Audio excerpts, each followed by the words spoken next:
कमलनाथ सरकार गिरने के एक साल बाद अब कांग्रेस लोकतंत्र सम्मान दिवस मना रही है, जहां कांग्रेस कार्यालय में कमलनाथ के संदेश का प्रसारण करने के साथ ही कांग्रेसी कार्यकर्ताओं ने तिरंगा यात्रा भी निकाली। देखिए एक खास रिपोर्ट।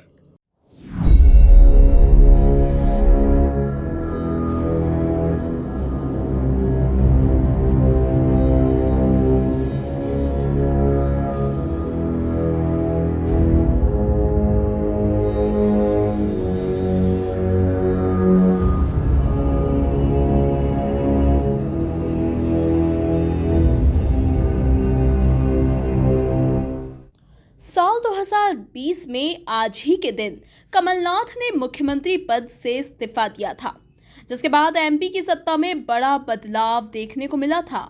वहीं इस दिन को अब कांग्रेस लोकतंत्र सम्मान दिवस के रूप में मना रही है, जहां कांग्रेसी कार्यकर्ता तिरंगा यात्रा निकालकर गांधी प्रतिमा पहुंचे। साथ ही कांग्रेस कार्यालय में कमलनाथ के संदेश का प्रसारण भी किया गया। कार्यकर्ताओं को संबोधित करते हुए शहर कांग्रेस अध्यक्ष विनय बाकलीवाल ने कमलनाथ सरकार की योजनाओं के बारे में बताया। कमलनाथ सरकार द्वारा एक वर्ष में किए जनहित के कार्यों में शिवराज सिंह सरकार के 15 वर्ष के झूठे और भ्रम के शासन की पोल खोल दी, जिससे भाजपा भयभीत हो गई और उसे भविष्य में अपना अस्तित्व खतरे में दिखाई देने लगा। और इसलिए लोकतंत्र का गला घोटकर भाजपा द्वारा जनता द्वारा चुनी गई सरकार कांग्रेस सरकार खरीदी फरोख्त के द्वारा गिरा दी गई। खरीदी फरोख्त की राजनीति को ठुकराते हुए श्री कमलनाथ जी ने आज ही के दिन 20 मार्च 2020 को मुख्यमंत्री पद से त्यागपत्र दिया था। इसलिए प्रदेश कांग्रेस ने एवं हमने आज के दिन को लोकतंत्र सम्मान दिवस के रूप में मनाने का निर्णय लिया है। पूर्व मंत्री सज्जन सिंह वर्मा ने भाजपा और शिवराज सरकार पर निशाना साधते हुए लोकतंत्र की हत्या का आरोप भी लगाया।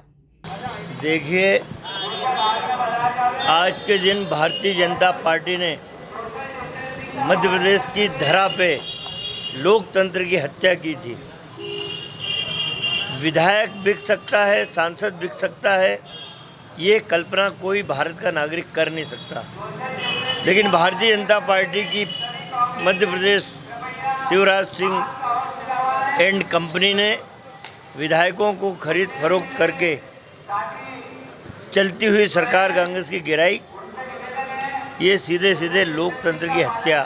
आम जन ने इस बात को माना। हम चाहते, हमारे पास 35 से 40 विधायक बीजेपी के संपर्क में थे, आज भी संपर्क में हैं।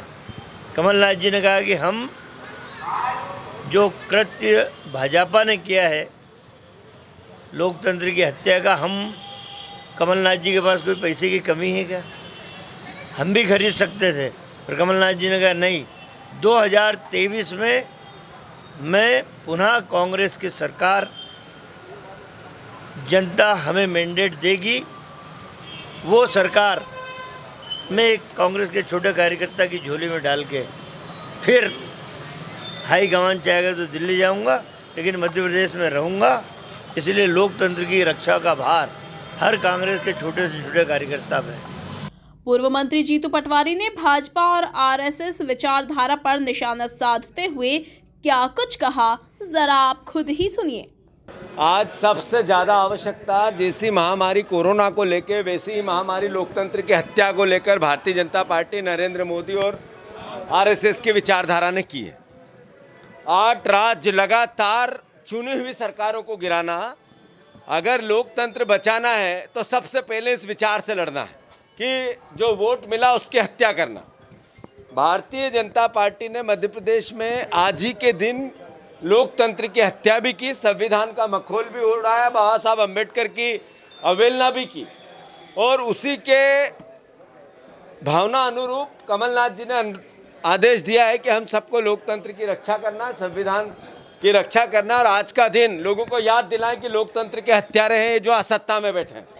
हम उनको विरोध करते हैं, जरूर वो मुख्यमंत्री बने बैठे, पर हमें पता है कि लोकतंत्र के हत्यारे हैं वो। भैया, ज्योतिरादित्य सिंधिया बोल रहे हैं कि लोकतंत्र की हत्या तो 15 महीने में हुई थी जब कमलनाथ की सरकार में। ज्योतिरादित्य सिंधिया 3 बार ये देश को दुनिया के सामने बता चुके हैं कि उन्होंने किसके साथ क्या किया। मैं बार बार बता चुका हूं। अब हमारे अध्याय में ज्योतिरादित्य सिंधिया समाप्त हो गए। वो भारतीय जनता पार्टी के एक मेंबर है और संस्थागत भारतीय जनता पार्टी लोकतंत्र की हत्या करना चाहती है। कांग्रेस पार्टी उसका विरोध करते हुए लोकतंत्र की रक्षा करना चाहती है और करती रहेगी। कांग्रेस विधायक और महापौर पद के प्रत्याशी संजय शुक्ला भी लोकतंत्र सम्मान दिवस मनाने कांग्रेस कार्यालय पहुंचे थे, जहां उन्होंने शिवराज सरकार को नोटों से खरीदी हुई सरकार बताया। हम संदेश ये देना चाहते हैं कि आज के दिन हमारी सरकार गिराई थी, जो मध्य प्रदेश की जनता ने हमको चुना था, 5 साल के लिए चुना था, परंतु भारतीय जनता पार्टी और कुछ गद्दारों, कांग्रेस गद्दारों ने हमारी कांग्रेस सरकार गिरा दी। वो इसलिए गिरा दी कि जो 15 महीने में आदरणीय कमलनाथ जी ने जो काम हुए प्रदेश के अंदर, वो 15 साल में नहीं हो पाए थे, तो इसके लिए उन्होंने हमें सरकार गिरा दी। परंतु वो सौदेबाजी हमने नहीं की थी। जो हमारे कुछ विधायक थे उन्होंने सौदेबाजी हमसे की थी, परंतु कमलनाथ जी ने सौदेबाजी नहीं करी। उसके बावजूद हमने जो काम करके दिखाया 15 महीने, वो जनता जानती है कि हमने क्या काम कराया है। परंतु आज ये नोटों की सरकार है, नोटों से खरीदी हुई सरकार है, परंतु इसका जवाब 2023 में फिर दिया जाएगा और कांग्रेस सरकार बनेगी।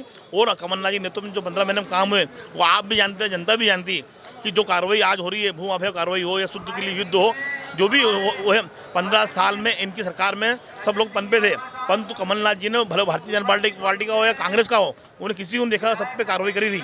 परंतु आज उसी आज की सरकार गिरी थी, तो आज के दिन बनाया जाता है कि ये लोकतंत्र की हत्या हुई थी। आज के दिन इस हत्या के लिए आज के दिन हम सब मिलकर बना रहे हैं और बता रहे हैं जनता को कि जनता ये सरकार पैसों की सरकार है, नोटों की सरकार है। तो इससे के लिए हम 2023 में वापस लड़ेंगे और कांग्रेस सरकार बनेगी। क्यों? जनता हो, किसान हो या गरीब हो, युवा हो, सब कांग्रेस पार्टी चाहते थे और सबके लिए काम किया हमने। भले वो विधवा पेंशन हो, उसके लिए काम किया, बच्चों को शादी के लिए हमने 51 हज़ार कर दिए, उसके अलावा 100 रुपये यूनिट बिजली कर दिया, किसानों को कर्जे माफ कर दिया। जो काम हमने बोला था वो करके दिखाया, परंतु भारतीय जनता पार्टी को अच्छा नहीं लगा, उन्होंने हमारी सरकार गिरा दी। उसके लिए हम 2023 में वापस सरकार बनाएंगे और कांग्रेस पार्टी सरकार बनेगी। कांग्रेस कार्यालय में लोकतंत्र सम्मान दिवस मनाने पूर्व विधायक अश्विन जोशी, कांग्रेस नेता राजेश चौकसे, नरेंद्र सिंह सलूजा और देवेंद्र सिंह यादव के साथ साथ बड़ी संख्या में कांग्रेसी कार्यकर्ता पहुंचे थे। Bureau report, MP news, Indore.